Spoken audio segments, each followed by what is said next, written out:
Bonjour à tous et bienvenue pour une nouvelle vidéo sur Shingeki no Kyojin, l'attaque des titans. Au sommet de sa victoire, Eren contemple enfin le monde qu'il a lui-même façonné. Après tout, la liberté n'est-elle pas personnelle ? Sur une note plus festive, nous voilà 100 000 valeureux soldats sur la chaîne, 100 000 à dévouer nos cœurs à l'humanité. Un grand Shinzo ou arigato à vous qui vivez ce génocide de masse avec nous, on ne pouvait pas mieux rêver, surtout à l'aube de la saison finale. Pour fêter ce palier des plus symboliques, nous vous invitons à nous rejoindre pour les plus sudistes d'entre vous, à Nice ce 5 septembre, où une après-midi rencontre est prévue au magasin Mangarake. Nous faisons une loterie de 1000 € de figurines manga et une séance dédicace de 14h à 18h. Alors si vous êtes intéressé, rendez-vous le samedi 5 septembre dès 14h au magasin Mangarake, 20 rue de l'Hôtel des Postes, à Nice.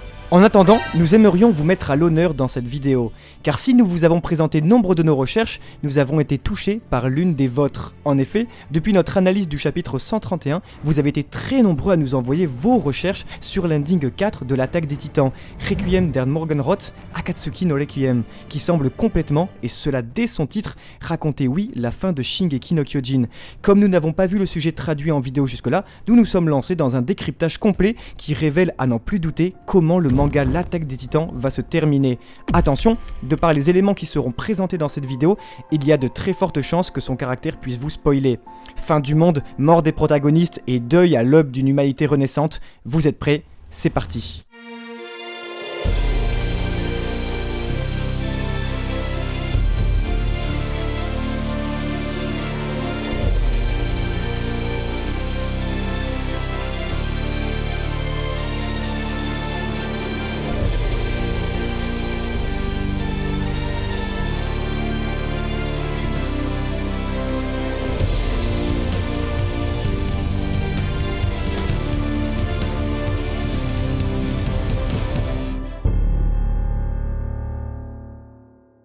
Requiem der Morgenrot ou Akatsuki no Requiem est une chanson composée par Revo pour le groupe Linked Horizon, connu pour avoir composé 4 des 5 openings de l'attaque des titans. Produit et distribué par Pony Canyon la même année que Red Swan, Requiem der Morgenrot sera utilisé comme 4e ending de la série adaptée du manga phare d'Hachime Isayama, tandis que Red Swan fera office d'opening. Pour comprendre l'importance des images et sons qui seront étudiés, il faut savoir que le mangaka a pour habitude de travailler très étroitement avec le comité de production en charge de l'anime, et cela jusqu'aux compositions musicales, comme le prouve la commande du 3e ending de la série, écrit par Isayama en personne, spoilant alors toute l'histoire d'Eldia et Mar de manière très subtile. Il est alors fort possible que l'auteur soit en partie à l'origine des partis pris graphiques dont nous allons parler. Dans la revue précédente, nous évoquions justement la possibilité d'une approche du mangaka sur Red Swan, avec un enfant Eren qui regarde enfin sa liberté, comme dans le chapitre 131, et un adulte désabusé face aux horreurs qu'il a commis. Le clip officiel d'Akatsuki no Requiem s'ouvre alors avec cette petite boule blanche qui pourrait représenter l'enfant Eren. Celui-ci amorce le clip en étant assis à côté d'une pousse d'arbre, rappelant le chapitre 1 de l'attaque des titans. Enfant, Eren aperçoit rapidement un homme vêtu de noir en plein deuil qui représente alors l'adulte Eren. Nous comprenons donc qu'Eren pleure ses anciens camarades.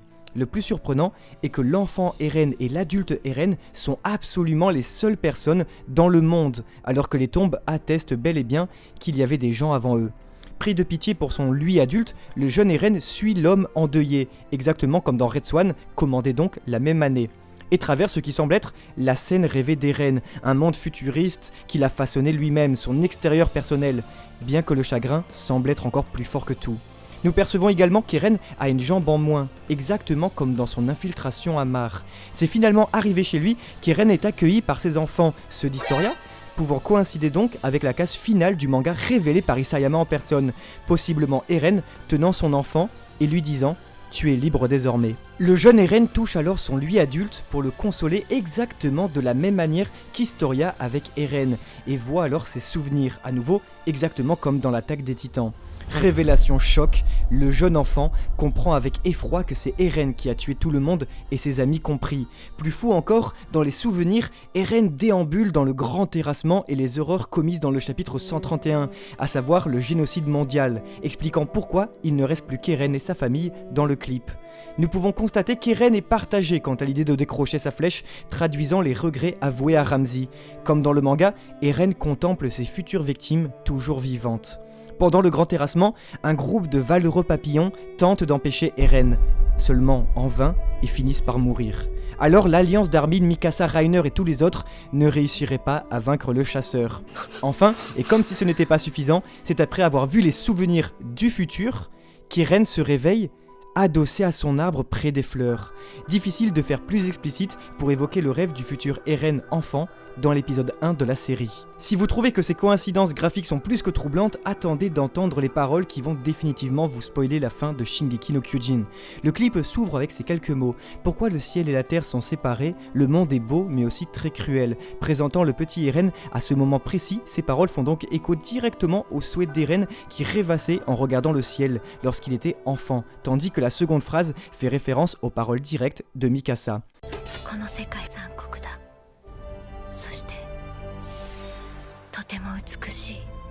Entre ceux qui jettent les pierres et ceux qui les reçoivent en pleine figure, il y a une telle différence, mais en changeant les positions, la justice montrera les crocs. On ne peut plus faire plus explicite pour citer l'attaque de Shiganshina et ses pierres meurtrières, puis la revanche d'Eren sur Mar. La musique évoque aussi le salut sur le cœur et l'absurdité d'un tel geste pour l'humanité. Si tu veux connaître la vérité, le monde finira par s'écrouler. Eren a appris la vérité, et en est déçu, alors le monde s'écroule, comme prédit dans les paroles. Le ciel que tu admirais tant dans ta cage est-elle la liberté que tu recherchais tant? Cette phrase traduit parfaitement la case déjà culte du chapitre 131. Enfin, le manga d'Isayama est résumé en ces quelques paroles finales. Le monde est si simple qu'il en est difficile à comprendre, car les mêmes tragédies finiront par se répéter continuellement. Cette phrase intervient tandis qu'Eren, enfant, se réveille de son cauchemar du futur sous son arbre. Le cycle temporel est imagé à l'aide d'un cadre idyllique parsemé de tombes, amorçant que la liberté ne sera pas obtenue au prix faible. Ce qui est assez vertigineux, c'est que les toutes dernières paroles semblent être une invitation d'Eren enfant à Eren adulte. Retrouvons-nous à l'aube, là où les murs ne nous entoureront plus. Cette idée de cycle éternel est représentée dès le début du clip avec le symbole d'Ouroboros présent sur la tombe, le fameux serpent qui se mord la queue. À la fin, Eren aurait alors tué tous ses camarades et aurait créé un monde parfait pour ses enfants comme il le désirait. Il ne souhaitait offrir à son fils ou sa fille que la liberté qu'il aurait toujours voulu avoir au prix d'être le tueur le plus prolifique que le monde n'ait jamais porté.